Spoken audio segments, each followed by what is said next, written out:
The wind howled outside our Portland suburb home, rattling the windows as I stood frozen in my cluttered bedroom. My hands trembled as I rifled through the drawer where I'd kept my visa documents. They were gone. My visa, the key to my dream fellowship in Stockholm for a cutting-edge climate research program, had vanished. My flight was in 40 hours, and without that visa, my chance to escape this suffocating family and build a future of my own was slipping away. I'm Lena, 21, the middle child in a family that orbits around my younger brother, Ethan. At 18, he's the golden child, charismatic, athletic, and the pride of our parents, Claire and David. To them, Ethan's every achievement, from his basketball MVP awards to his youth group leadership, is a testament to their perfect parenting. Me, I'm the overthinker, the one who studies too hard, dreams too big, and, worst of all, dares to challenge the family's unspoken rule. Ethan shines, and I stay in the shadows. Ethan, I called downstairs, my voice tight with panic. Have you seen my visa folder? It was on my desk yesterday. He was lounging in the living room, scrolling through his phone, his latest basketball trophy gleaming on the coffee table. Nah, Lena, he said, barely glancing up. You probably lost it. You're always freaking out about something. His tone was casual, but I caught the flicker of a smirk in the reflection of the TV screen. It was the same smirk I'd seen when my college application essay mysteriously disappeared from my laptop 2 years ago, or when my research presentation slides were accidentally deleted before a school competition. Ethan wasn't careless. He was calculated. Mom, Dad, I shouted, storming down the stairs. My visa's gone. I need it for Stockholm. Mom emerged from the kitchen, her apron dusted with flour from her latest baking project for the church bake sale. Her silver cross necklace caught the light as she sighed. Lena, calm down. You probably misplaced it. You know how scattered you get. Dad, reading the newspaper at the dining table, didn't even look up. She's right. Lena, maybe this is a sign you're not ready for this whole Sweden thing. I clenched my fists, my nails digging into my palms. A sign. This is a fully funded fellowship. I was chosen out of thousands. Why can't you just be happy for me? Ethan sauntered into the room, tossing his basketball from hand to hand. Lena, maybe it's God telling you to chill. You know, stay here. Help with the youth group. Stockholm's a bit much for you. Don't you think? His voice was all fake concern, but his eyes gleamed with triumph. I turned to Mom, my voice shaking.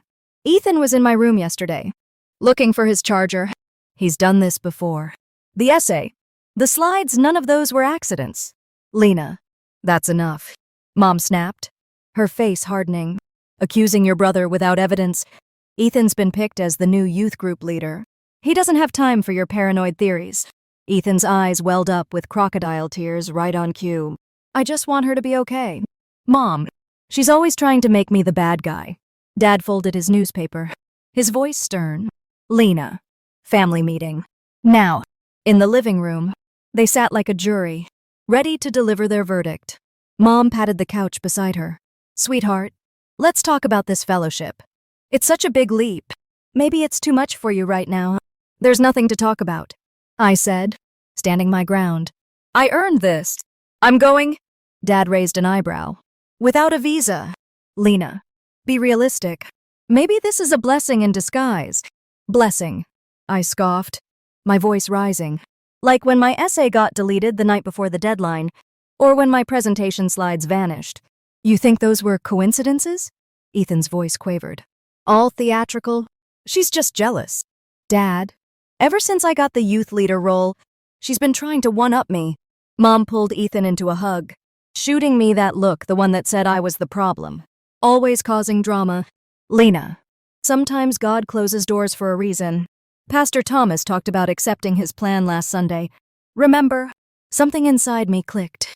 Not with rage, but with resolve. I'd spent years playing their game, dimming my light to keep Ethan's shining. No more. You're right, I said, my voice calm, catching them off guard. Maybe I need to pray about it. Dad's face softened. Relieved. That's my girl. Take some time to think it over. I will, I said, turning toward the stairs. I just need some space. As soon as my bedroom door closed, I locked it and pulled out my phone. My hands were steady as I texted my best friend. Maya. Plan B is a go. You still have the backup visa? Her reply came instantly. Safe at my place. You sure about this? Lena. I glanced out my window, where I could see Ethan in the garage, laughing on a video call, probably bragging about my failure. I thought of the years of sabotage, the gaslighting, the way they'd tried to shrink me to fit their narrative. 100% sure. I texted back. Pick me up at 4 a.m. Mom knocked softly, holding a steaming mug of chamomile tea. Lena, I brought you something to calm your nerves. Thanks, I said, taking the mug and setting it on my nightstand. I let my shoulders slump, playing the defeated daughter one last time. Let them think they'd broken me. In less than 40 hours, they'd see how wrong they were. The Portland sky was still cloaked in darkness at 3:52. The rain now a steady drizzle that muffled the world outside. In my attic bedroom, I moved with practiced silence, adrenaline sharpening every sense. My hidden duffel bag was already packed, stashed beneath a loose floorboard in my closet, a secret I'd kept since Ethan's last sabotage attempt. Inside were my essentials. The backup visa Maya had secured for me, my fellowship acceptance letter, a plane ticket to Stockholm, and a burner phone I'd bought with cash 3 months ago. I wasn't taking any chances. My phone buzzed softly. Maya. Outside in 5. You good? I zipped up my hoodie, taking one last look at the room that had been both my sanctuary and my prison. The family photos on my dresser mocked me, Ethan always front and center, grinning, while I stood in the background, my smile forced. The cross Mom had hung above my bed gleamed faintly, a reminder of her endless sermons about God's plan. My desk, cluttered with research notes for the fellowship, was the only proof of the future I'd fought for. I left a note on my pillow, simple and sharp. Some doors you close yourselves. Don't look for me. The stairs creaked under my weight, and I froze, heart pounding. The house was silent, but I knew better than to trust it. Ethan had a habit of staying up late, especially when he thought he'd won. I skipped the 3rd stair from the bottom it always squeaked and crept into the kitchen.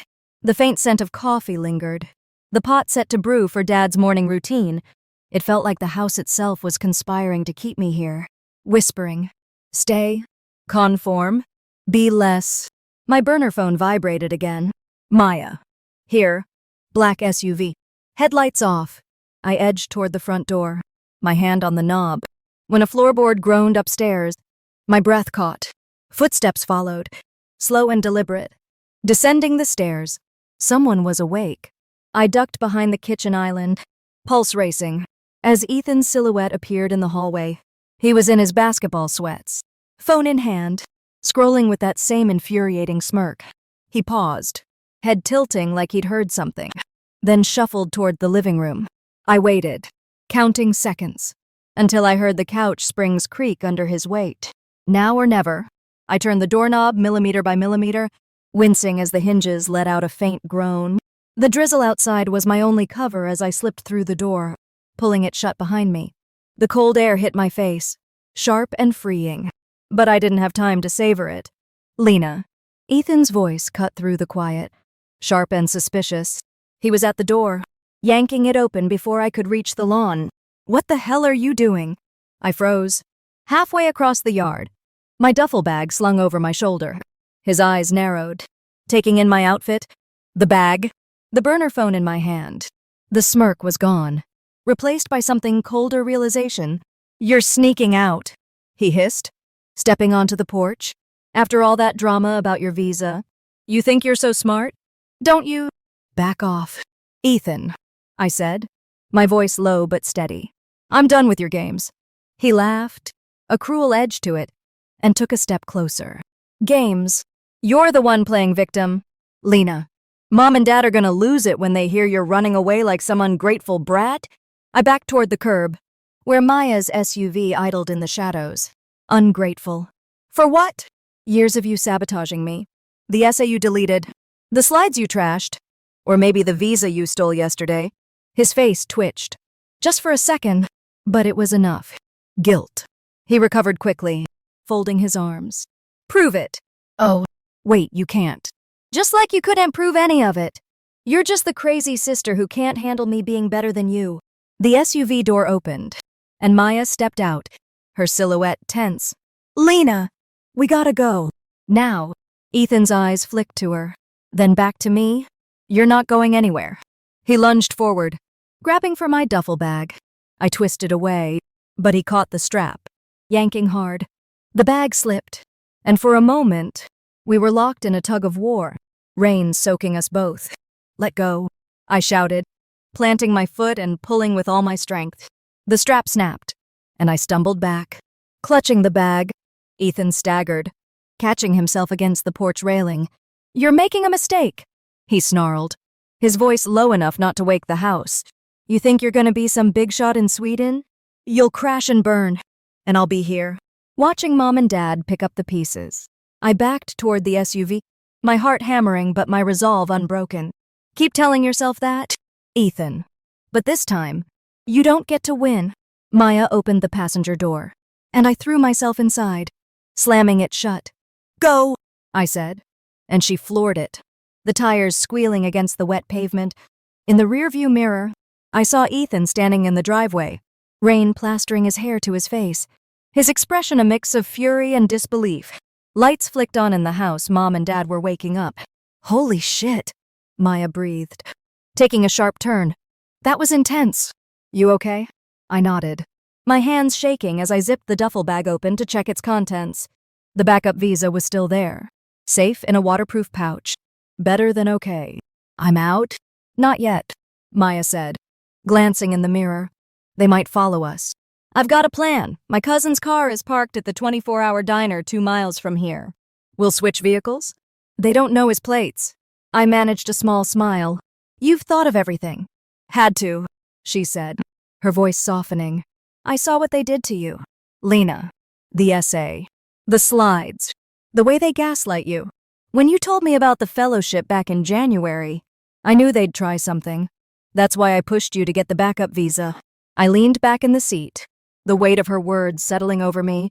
3 months ago, after Ethan borrowed my laptop and my fellowship application confirmation email mysteriously vanished, Maya had driven me to the Swedish consulate. I'd applied for a second visa in secret, using her address for delivery. It had arrived 6 weeks ago, hidden in her apartment ever since. You're my hero, I said, my voice thick with gratitude. Nah, she grinned. I'm just the getaway driver. You're the one with the guts. We pulled into the diner's lot, where Maya's cousin, Javier, was waiting with his beat-up Honda. We transferred my bag quickly, the rain masking our movements. My burner phone buzzed with notifications from my main phone, which I'd left in my room to avoid tracking. I could imagine the messages. Mom's pleas, Dad's lectures, Ethan's accusations. I powered it off and slipped it into the bag. As we hit the highway in Javier's car, the city lights blurred into streaks of gold and red. The rain had stopped, and the first hints of dawn painted the horizon. You're free, Lena, Maya said, her voice quiet but certain. I watched the skyline recede, my chest tight with a mix of fear and exhilaration. Not yet, I said, echoing her earlier words, but I'm getting there. We reached the airport by 5:30 me, the terminal buzzing with early travelers. Maya parked in the short-term lot and turned to me. You sure you don't want me to walk you to security? I can stick around. I shook my head, pulling her into a fierce hug. You've done enough. Go home. Get some sleep. I'll call you from Stockholm. Promise you'll actually enjoy Sweden and not spend the whole time plotting revenge, she said, her eyes teasing but warm. Why not both? I grinned, slinging my bag over my shoulder. Going through security felt like crossing a threshold. Each step took me further from Ethan's sabotage, Mom's manipulation, Dad's dismissal. The TSA agent scanned my backup visa without a hitch, her bored expression a stark contrast to the victory surging through me. At the gate, I finally turned on my burner phone. No messages yet. My family hadn't figured out how to reach me, but I knew it was coming. I opened my rarely used Instagram and posted a single photo, my boarding pass to Stockholm. Captioned, "Freedom is choosing your own path, no matter who tries to block it." Then I powered off the phone and watched through the terminal window as my plane taxied into view. The announcer's voice crackled over the speakers. Now boarding flight 672 to Stockholm. I stood, grabbed my carry-on, and walked toward the gate, my steps steady. Behind me lay 21 years of being told I was too much, too ambitious, too different. Ahead was everything I'd fought for. Let Ethan play the victim. Let my parents call the cops. Let them think they knew me. I was about to rewrite my story, and they wouldn't see it coming. Stockholm greeted me with a crisp autumn breeze and a skyline that shimmered under a pale September sun. As I stepped out of Arlanda Airport, the weight of Portland, of Ethan's sabotage, Mom's manipulation, Dad's dismissal felt like a distant memory, yet it lingered like a bruise. My burner phone buzzed in my pocket, but I ignored it. I wasn't ready to face the flood of messages from my family, not when I was standing on the edge of everything I'd fought for. I'm Lena, 21, the middle child who dared to dream beyond the confines of my family's expectations. The climate research fellowship I'd won, a fully funded program at Stockholm University. One of only 10 spots worldwide, was my ticket to a life where I could define myself. But even here, thousands of miles away, I could feel the pull of their narrative, trying to drag me back into the role of the difficult daughter. A woman approached me in the arrivals hall, her auburn hair tied back and a green scarf draped over her coat. Lena, I'm Dr. Karin Berg, your fellowship mentor. Her smile was warm but sharp, like she could see right through me. Welcome to Sweden. Thanks, I said, shaking her hand, my duffel bag heavy on my shoulder. There was something familiar about her, a flicker in her eyes that I couldn't place. We've got a busy day, Karin said, leading me to a sleek university van. Orientation starts in 2 hours, and you're presenting first. Surprise! My stomach dropped. Presenting. I just got off a 14-hour flight. She laughed, a sound that was both encouraging and unrelenting. You're not here to ease in. Lena, your application essay on urban climate adaptation blew the selection committee away. They want to see what you've got. As we drove through Stockholm's cobblestone streets, the city unfolded like a painting, historic buildings mingling with modern glass towers, canals reflecting the golden light. The fellowship residence was a converted 18th century warehouse in Gamla stan, its brick walls draped in ivy. My room overlooked a courtyard where students from Brazil, Japan, and Nigeria were already mingling, their laughter a stark contrast to the silence of my family's living room. Karin helped me carry my bag upstairs. Fair warning, she said, setting it down. The program director, Dr. Nielsen, is intense. He's opening with a keynote from a UN climate envoy. And you're up right after? No pressure. I must have looked panicked because she softened. Your essay said you thrive under pressure. Was that just talk? No, I said, meeting her gaze. I've been proving myself my whole life. Her eyes lingered on me, and that flicker of familiarity returned. Good. I had a feeling you were tougher than you look. Oh. And Lena, I grew up in Portland, too. Same suburb. Actually, small world. My heart skipped. Wait, you're from Portland. Did you know my family? Karin's smile faltered. Just for a second. Let's just say I knew of them. The church crowd. Right? Big on community. Bigger on control. She turned toward the door. Get settled. I'll see you at orientation. Her words hung in the air as I unpacked, my mind racing. What did she mean by control? Had she crossed paths with Mom and Dad? With Ethan? I pushed the thought aside, focusing on the task ahead. I had a presentation to nail, and I wasn't about to let my family's shadow follow me here. The orientation hall was a sleek lecture theater packed with fellows, professors, and diplomats. I took a seat near the front, my notes clutched like a lifeline. The UN envoy's keynote was a blur of stats and urgency: rising sea levels, urban heat islands, the need for bold solutions. Then Dr. Nielsen took the stage. Our first presenter is a last-minute addition, he announced. Lena from the United States will share her research on community-driven climate resilience. Lena, the floor is yours. My legs felt like jelly as I walked to the podium, but I thought of Ethan's smirk, Mom's condescending sighs, Dad's dismissive grunts. Not this time. I took a deep breath and began. Cities aren't just infrastructure, they're ecosystems of people. My research shows how grassroots movements can drive climate adaptation, even in resource-scarce communities. For 20 minutes, I owned that room. Data flowed seamlessly into stories of urban gardeners in Detroit, flood-resistant cooperatives in Bangladesh, and my own proposals for Portland's vulnerable neighborhoods. Questions came fast, challenging, incisive, but I caught every one. The UN envoy nodded approvingly, and Dr. Nilsson scribbled notes. Afterward, Karen pulled me aside, her eyes gleaming. You didn't just survive, that you dominated? The program wants to feature your work in their global report. You're making waves. Lena. My chest swelled. But before I could respond, my burner phone buzzed. I glanced at it, a notification from a local Portland news site, forwarded by Maya. Local students' dramatic escape to prestigious fellowship. Sparks family controversy. The article detailed my departure, quoting neighbors. The family always favored the son. Lena was the quiet one. But brilliant. The comment section was a war zone. I go to their church, there's more to this story. Good for her for breaking free. What kind of brother steals a visa? I opened Instagram, where Ethan had posted a selfie in his basketball jersey, captioned, "Family first. Always." Some people don't get that. The comments were brutal. Didn't you take your sister's visa? Your sister's killing it in Sweden. Maybe focus on your own game. His follower count was dropping by the minute. Karen peered over my shoulder. Your brother, I presume, the golden child, was, I said, my voice steady. He's losing his crown. She nodded, her expression unreadable. I saw this play out before. You know, my cousin was part of your parents' church youth group. Years ago, she wanted to study abroad. 2. Your mom, let's just say she didn't take it well, called it selfish. My cousin never left. I stared at her, the pieces clicking. That's why you knew about the control. Partly, Karen said. But I also read your application essay.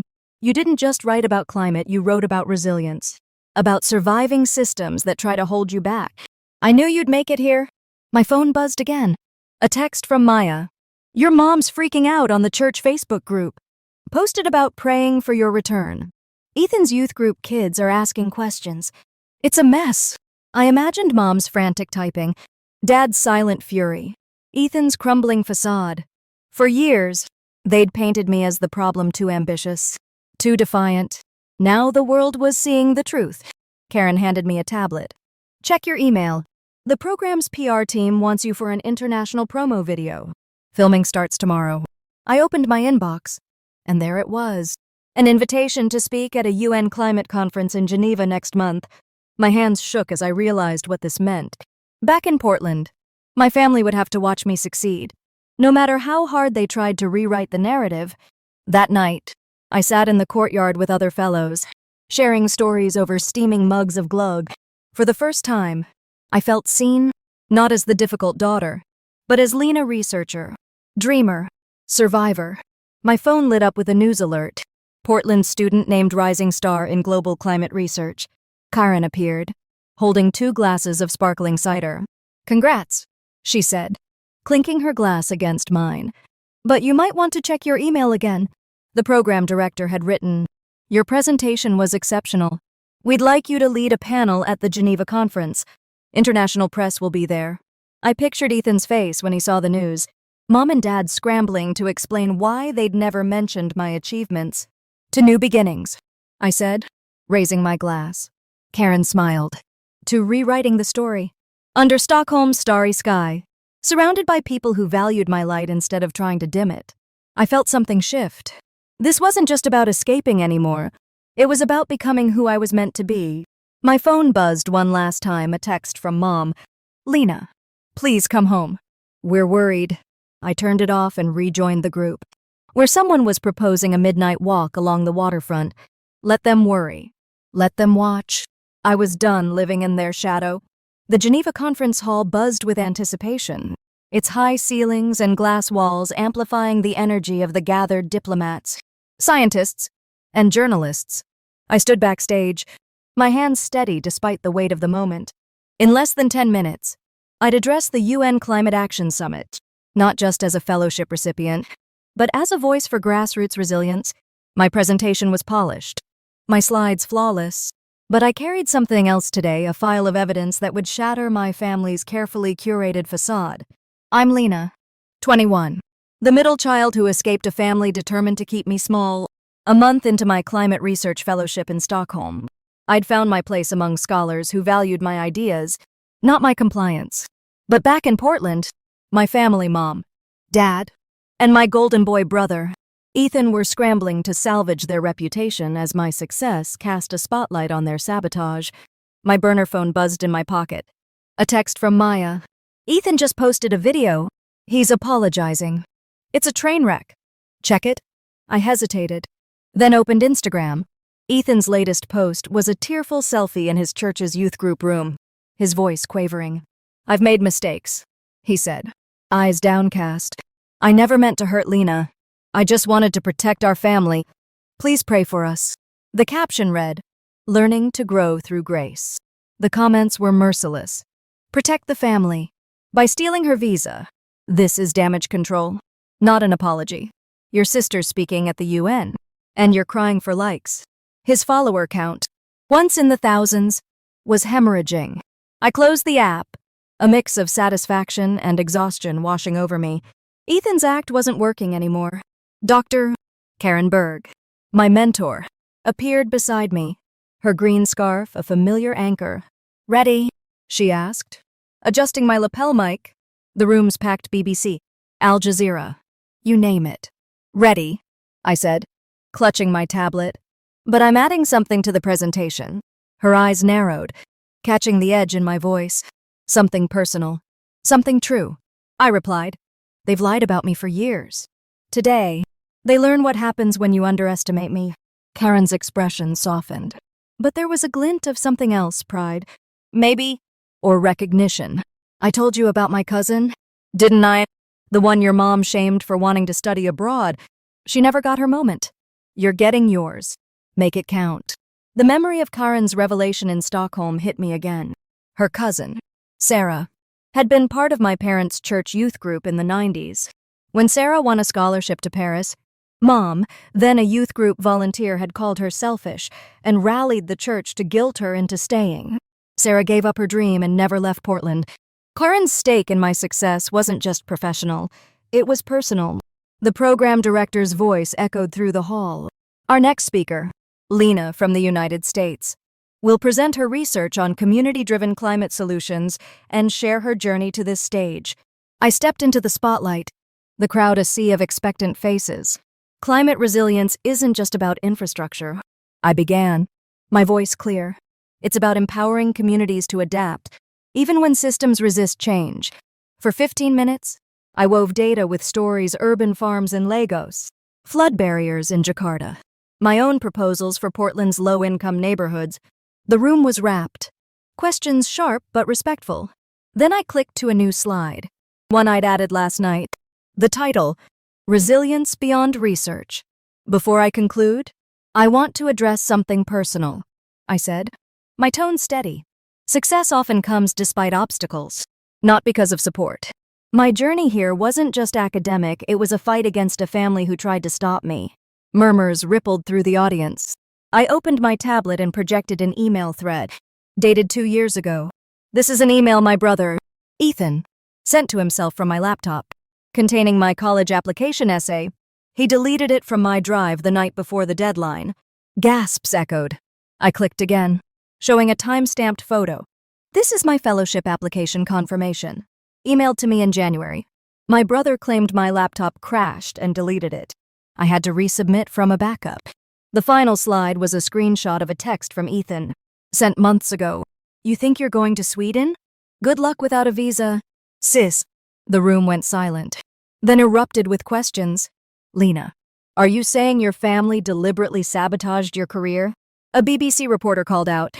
I'm saying the evidence speaks for itself, I replied, pulling up one last image, a security camera still from my high school, showing Ethan tampering with my science fair project 3 years ago. This wasn't a one-time thing. It was a pattern, enabled by parents who dismissed my achievements to protect their favored child. The live stream comments exploded. Visible on a monitor backstage, this is insane. Her brother needs to be held accountable. I'm from Portland, their church is shady. Lena's a hero for calling this out. Back home, Maya texted, your mom just deleted her Facebook post. Ethan's video is gone. The church group is imploding. Karen gave me a discreet thumbs up from the wings. After the session, she introduced me to a UN official. Lena's work is groundbreaking, she told him. Her resilience, on and off the stage, is why we're nominating her for the Global Youth Leadership Award. My phone buzzed with the news alert. Portland students' UN speech exposes family sabotage. Sparks viral debate. The article quoted church members. We were told Lena was troubled. Now we're questioning everything. Ethan's youth group was in chaos, with teens confronting him about his integrity as a leader. Mom's latest church post, claiming to be proud of me, was drowned in screenshots of her old comments dismissing my dreams. As we left the hall, Karen pulled me aside. There's more about my cousin you should know. After she gave up Paris, your mom spread rumors that Sarah was unstable. It ruined her reputation. I didn't just take you on because of your essay. Lena, I saw her in you. I swallowed hard, the weight of her words settling. Why didn't you tell me sooner? I wanted you to focus on your future, not their past, she said. But after today, I think you're ready to handle it all. That evening, I sat in my Geneva hotel room, the city's lights glittering below. My inbox was flooded with messages from strangers, young people sharing their own stories of family suppression. My parents threw out my art portfolio. They told me college was a waste. You gave me courage to apply for that scholarship. One email stood out, from a Portland neighbor. Your parents are stepping back from church leadership. The pastor's launching an inquiry. Ethan's Instagram was now private, his youth leader role under review. Mom and Dad's texts had shifted from demands to pleas. Lena, people are saying awful things. Please call. This isn't Christian of you. I blocked their numbers. My hands steady. Karen knocked, holding a bottle of sparkling water. To truth, she said, raising her glass. To freedom, I corrected, clinking mine against hers. And to making them irrelevant, my phone lit up with another alert. UN expands youth climate program. Names Lena as ambassador. I imagined my family watching, their narrative crumbling with every headline. They'd tried to dim my light, but I was shining brighter than ever, and I was just getting started. The Stockholm Concert Hall glowed under a winter sky, its golden facade reflecting the December snow that dusted the city. Inside, the Global Youth Leadership Award ceremony was a spectacle of elegance, crystal chandeliers, diplomats in tailored suits, and a live broadcast reaching millions worldwide. I stood backstage, my navy gown shimmering under the lights, my heart steady but electric. Tonight wasn't just about an award, it was the culmination of everything I'd fought for. Proof that no one could dim my light. I'm Lena, 21, the middle child who broke free from a family that tried to cage me. 3 months after escaping Portland, I'd carved a place for myself in Stockholm's Climate Research Fellowship, my work on grassroots resilience now shaping global policy. But back home, my family, mom, dad, and my once golden brother, Ethan, were grappling with the wreckage of their shattered reputation. Exposed by my UN speech in Geneva, I wasn't running anymore. I was soaring. Dr. Karen Berg, my mentor, adjusted my microphone with a proud smile. Ready to make history? She asked, her green scarf a familiar beacon. Your family's watching. You know, Maya says they've gathered at the church with the pastor, probably praying you'll come to your senses. I laughed softly, the sound free of bitterness. Let them pray. I'm done carrying their guilt. Karen's eyes softened, recalling her cousin Sarah, whose dreams had been crushed by my mother's judgment years ago. You're not just doing this for you, she said. You're doing it for every kid like Sarah, like me, who needed someone to show them how to fight. The program director's voice boomed through the hall. Tonight's Global Youth Leadership Award recipient has redefined resilience. Please welcome Lena. The applause was deafening as I stepped onto the stage, the spotlight warm against my skin. I thought of every sabotage, Ethan's stolen visa, my deleted essay, my trashed science fair project. I thought of Mom's sermons, Dad's dismissals, the years I'd been told to be less. Not tonight. Leadership isn't born in comfort. I began, my voice steady. It's forged in resistance. My journey started not with a dream, but with a backup visa, hidden from a family who thought my ambition was a sin. Laughter rippled through the crowd, warm and knowing. We talk about climate resilience, but personal resilience is just as critical. It's surviving love that feels like control. Praise that lifts one child while crushing another. I paused, letting the words settle. My brother stole my visa to keep me from this stage. My parents called it God's will. But here's what they missed. Sometimes love isn't love at all. It's fear dressed up as protection, and it thrives on keeping you small. The cameras panned across the audience, UN officials, youth activists, a Nobel laureate, all leaning forward. To every young person told to dream smaller, to stay in their place, I continued. Your potential isn't a threat. It's a gift. You don't have to dim your light to make others comfortable. The applause built into a standing ovation, camera flashes lighting up the hall. Backstage, Karen gave me a nod, her eyes glistening. My burner phone buzzed silently in my clutch. A text from Maya. Your mom's crying in the church livestream? Ethan tried to post a response, but his account got suspended. You're trending globally, Lena Shines. I stepped off the stage to a flood of congratulations, but my mind drifted to Portland. Maya's updates painted a vivid picture. Mom's desperate church posts unraveling under scrutiny. Dad skipping his men's prayer group. Ethan's youth leader role officially revoked. Their perfect family facade was dust, and they had no one to blame but themselves. At the reception, Karen introduced me to a UN climate director. Lena's research is reshaping urban policy, she said. We're offering her a permanent role after graduation, full diplomatic status. I shook the director's hand, my chest swelling. My parents had insisted I'd never survive outside their bubble. Now I was building a career they couldn't comprehend. My phone lit up with the news alert. Stockholm Award recipient, Lena, named Voice of a Generation. The article quoted my speech, alongside messages from young people worldwide. My family burned my college applications. Lena gave me courage to reapply. I'm the black sheep, too. Thank you for showing us we can fly. Then I saw Ethan's latest attempt, a private message from a new account. Slipped through before his suspension. Lena, I was wrong. I'm sorry? Can we talk? I stared at the words, my thumb hovering over the reply button. For years, I'd craved an apology, some sign they saw me. But this wasn't remorse, it was desperation. A last grasp at control as his world collapsed. I deleted the message, my heart light. His growth wasn't my burden anymore. Karen found me on the balcony, the Stockholm skyline sparkling below. Your phone's been buzzing nonstop, she said, handing me a glass of champagne. Your aunt called the program office. Your parents are taking a sabbatical from church to heal. A translation.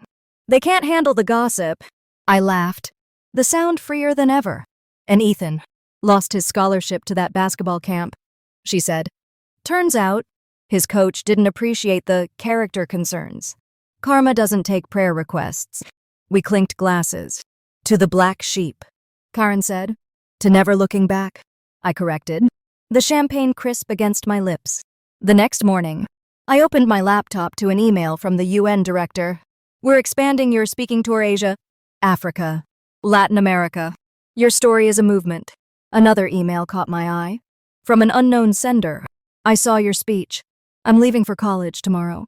Despite my parents' threats, I got a backup plan. Just like you. Thank you, I smiled, remembering the rush of freedom on that flight to Stockholm.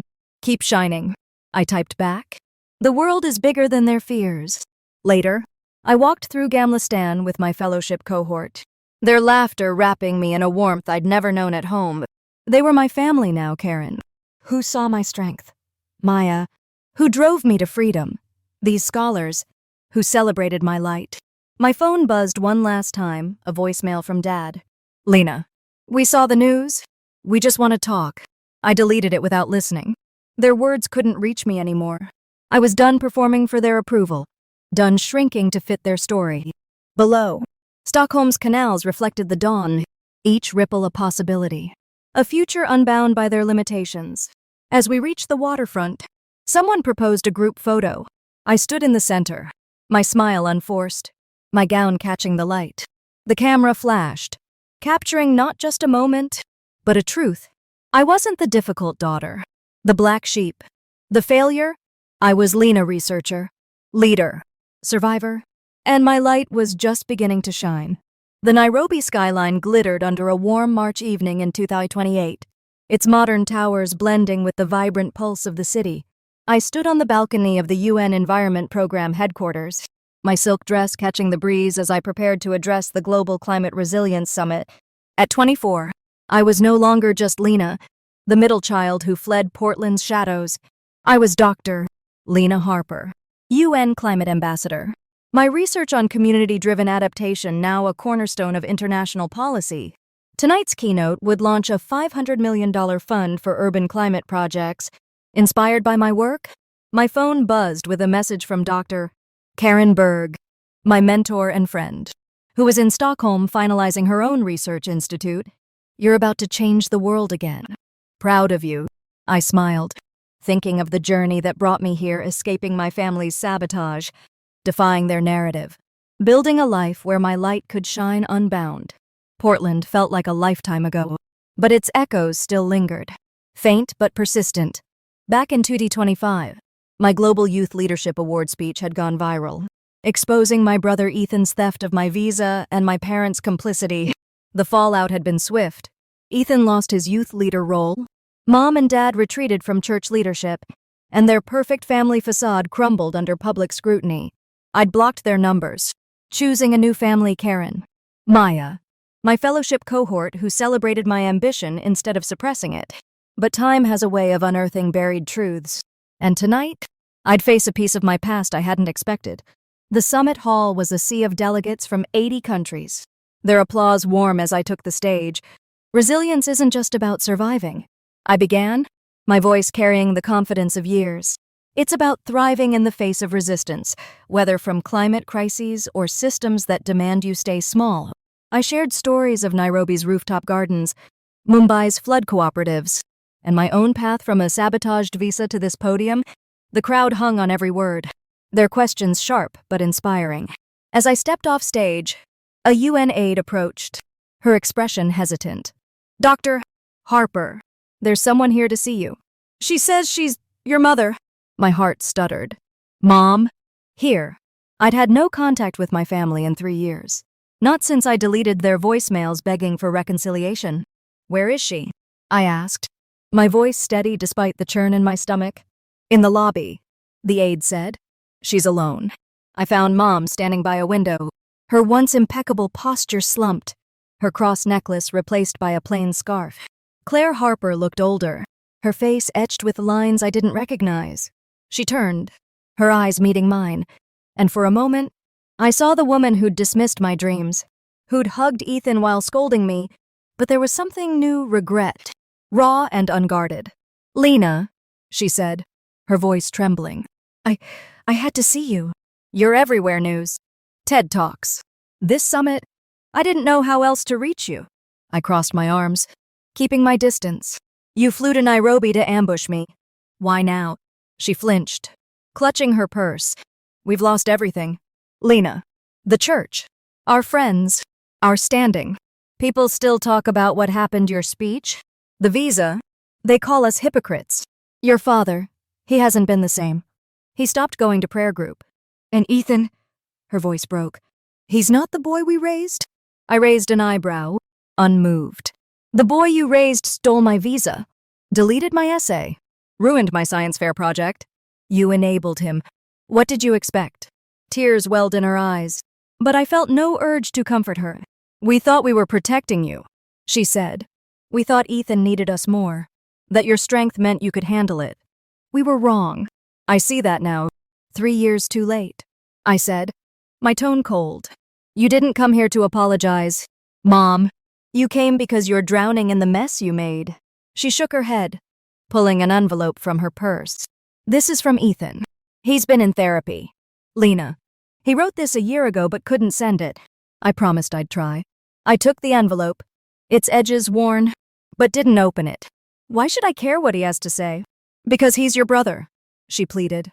And because I'm begging you to give us a chance to make this right. Your father wanted to come, but he's ashamed. We all are.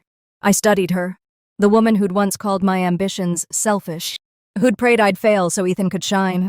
You don't get to decide what right looks like anymore, I said. I built this life without you. I don't need your shame or your promises. She nodded, tears falling freely now. I know, but I had to try. You're my daughter, Lena. I'll always love you. Even if you hate me. I turned away, my chest tight but my resolve unbroken. Goodbye. Mom. Back in the summit hall, I slipped the envelope into my bag. Unopened. Karen found me, her eyes scanning my face. You okay? The aide told me about your visitor. I will be, I said, exhaling. She brought a letter from Ethan. An apology. Supposedly. Karen's brow furrowed. You going to read it? Not tonight. I said. Maybe never. Their regrets don't change what they did. She nodded. Understanding. My cousin Sarah got a letter like that from your mom, years after Paris. She read it, hoping for closure. All it did was reopen wounds. You're smarter than that. The summit continued, and I threw myself into meetings with delegates, my focus sharp. My phone buzzed with a news alert. UN Climate Ambassador Lena Harper launches $500 resilience fund. Social media was alight with Lena shines, alongside messages from young people. My family tried to stop my engineering degree. Your story kept me going. I'm the difficult sibling too. Thank you for showing us we're enough. Maya texted from Portland. Your mom's back. She's telling everyone she saw you, acting like you're healing. Church folks aren't buying it. Ethan's working at a car wash, now scholarship's gone. Friends ghosted. I pictured Ethan, stripped of his golden boy crown, and felt no triumph, only detachment. Their downfall wasn't my victory, my life was. That night, I sat in my Nairobi hotel room. The cities hum a soothing backdrop. I opened my laptop, finding an email from a Kenyan student I'd met at the summit. Your speech gave me courage to apply for a scholarship my parents called unrealistic. I got in. Thank you. Dr. Harper, I replied. The world needs your light. Keep shining. Karen's Institute had invited me to co-lead a new project in Stockholm, and the UN was planning a second speaking tour South Asia, the Caribbean, the Pacific. My future stretched wide, unbound by the past. I glanced at Ethan's envelope, still unopened. Part of me was curious, but a stronger part knew the truth. His words couldn't undo the years of sabotage, just as Mom's tears couldn't erase her complicity. I stepped onto the balcony, Nairobi's lights twinkling like stars. My phone buzzed a voicemail from Dad, the first in years. Lena, your mother told me about Nairobi. We're so sorry. Please, just call us. I deleted it. The action as natural as breathing. Their remorse was theirs to carry, not mine to fix. Below, the city pulsed with possibility. I wasn't the girl who'd hidden a backup visa, who'd fled a family's control. I was Dr. Lena Harper. Architect of change, beacon for the unseen. My family's regrets were echoes, fading against the brilliance of my light. And as I looked to the horizon, I knew I was exactly where I was meant to be, and I was never going back.